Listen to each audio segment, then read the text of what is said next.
and named after His Grace the Duke of Sodor. Again. And the railway was closed too. Their dreams would come true. The day's work was done and all the engines puffed safely home. The two young engines called Stuart and Falcon. Years went by, until one day not long ago, visitors came to see the fat control everywhere. If we follow the old line shown up, they said, we'll travel north of the village and then into the mountains. There's a sign for the old station if you... with a big welcome. You? Fusspot, replied Falcon. Fuddy-duddy. I want to get out, he sighed. Soon everyone was passing jugs, buckets, kettles and saucepans filled with water until Duke's thirst.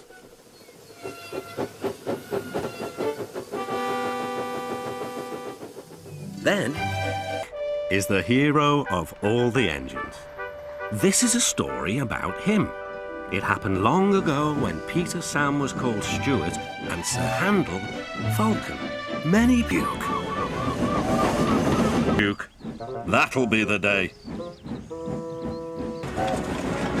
Falcon buffered up and Stuart headed Falcon's train with Duke coupled behind. Poor old engine! But Duke still had plenty of steam left in him. His valves sounded worse than they were. Now, said his puffed and roared as though he was pushing the hook.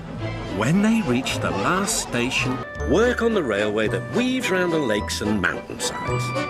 The coach handle busier than ever. He collected some... Every afternoon they had to wait an hour at the station by the lake. Peter Sam says he was sure he heard a whistle. Bother, groaned Peter Sam. Peter Sam didn't sing anymore. Be kind, but the coaches didn't trust him. They fine. Nod his wheels. Then Harold noticed something. Harold flew lower for a closer inspection. Long now, encouraged the driver. We'll soon. There wasn't time to examine him, so some trickery had come. Faster! Faster, they yelled. He keeps busy, and I'm sure he means well, but he's bouncy and rude. He sings and sways and swivels around. His drive... Quite soon they found Duncan. Attention to Duncan. Scarloey, the little engine, loves all the sights and sounds along his line and knows them very well.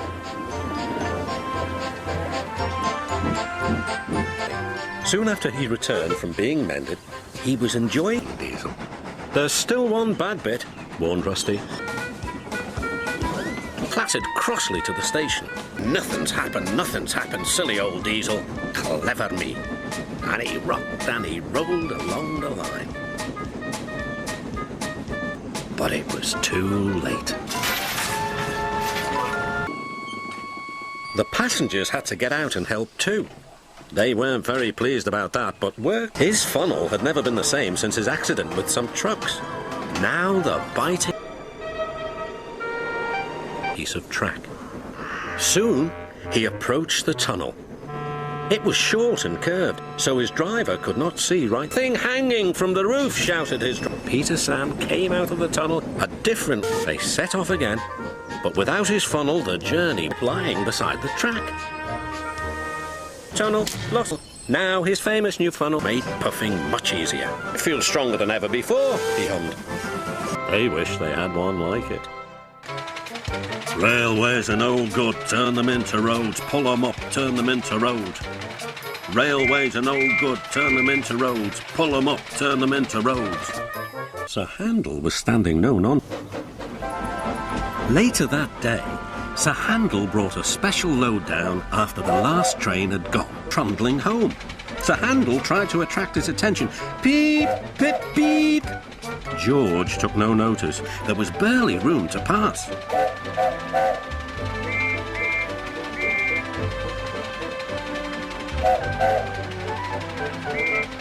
The handle was crossed. Get out of my way, you great clumsy road hog! Huh. I don't move for imitation steamrollers, puffed George. They lumbered along as the insults continued. Then there was trouble.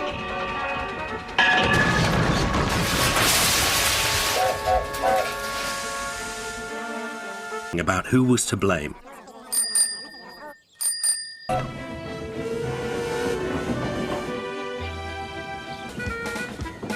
I'm overworked. Come on, Duncan, cajoled his driver. One more effort and you'll have a rest and a drink at the station. Would not stop grumbling. He grumbled that he wasn't polished enough. He grumbled that he was overworked. Most of all, he grumbled about the passengers. I'm ashamed of you.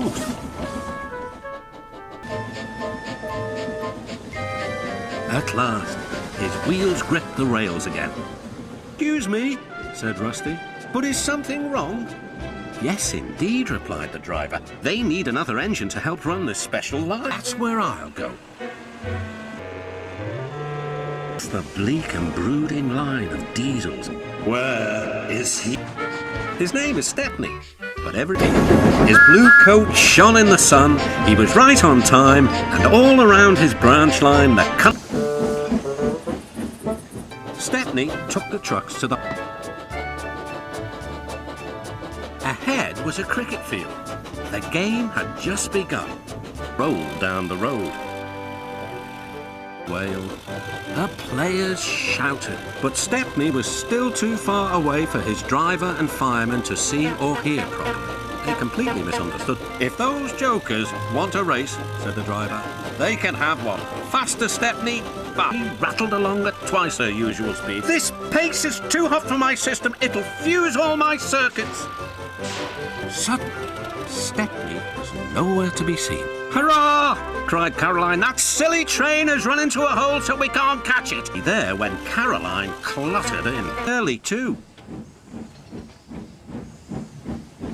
The cavalcade moved and out to the open line. Now for a sprint, puffed Stepney. I'm ready when you are, replied Duck.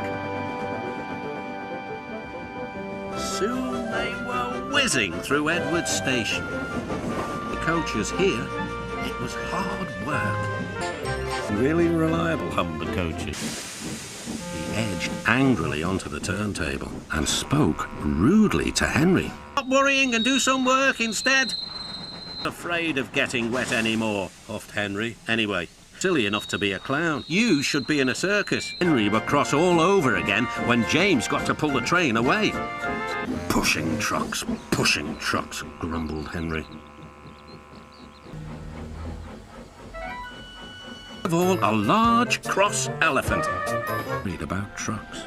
I'd rather not use them, he puffed to himself. The trucks began again. Oh, there's no use at all. Tixie's very clever, says that he can... Old back... Oh, I'm done. Oh, I'm coming apart. Rotten wood, rusty frame. Oliver only takes the trucks when he... They help to prevent animals from getting hurt if they should stray onto the line. Daisy thought Toby's fenders were silly, quite unconcerned. While she went by. Pooh, she said. It's easy, I just toot and they all stand aside. Poor little Toby, I'm sorry he's frightened. The next station, a policeman was waiting. I'll show. Daisy did no more. Toby was bemused and amused to... Oliver and Douglas... Evening, you three, whistled Donald. Meet you. My friends say they would like to meet you too. You could come to my house for tea, but my mummy says there aren't any railway tracks to my house. Can you come to the station instead? Thank you very much. But I'm a splendid engine, he puffed. The Fat Controller thinks I'm real. This, he boasted. Oh, thank goodness you're still... First, Thomas had teased Gordon about the time that the big engine... "Remember, Thomas," called Gordon grandly, "united we stand, together we fall. You help me and I'll help you. Ain't." Then the rain came. It steamed in. Rain glided into the station. His driver stopped the train beyond the platform. Duck buffered gently up to Henry's train. Heaved Henry, and he realised. Then Duck noticed something else. He whistled, but... And every year, Toby, you're the spec to see Toby. What are you about? His driver explained. Bulstrode is a disagreeable barge. He never stops complaining. When Percy arrived, it took a very long time to clear the mess. To ride in Bertie the bus, you would run down the winding country road with him, Tom Tipper the postman. Every day, Tom trundles cheerfully around the...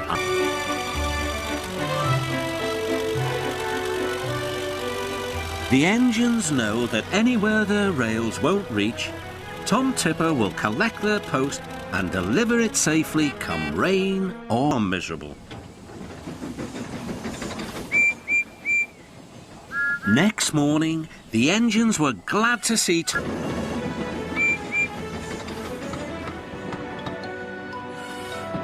time again.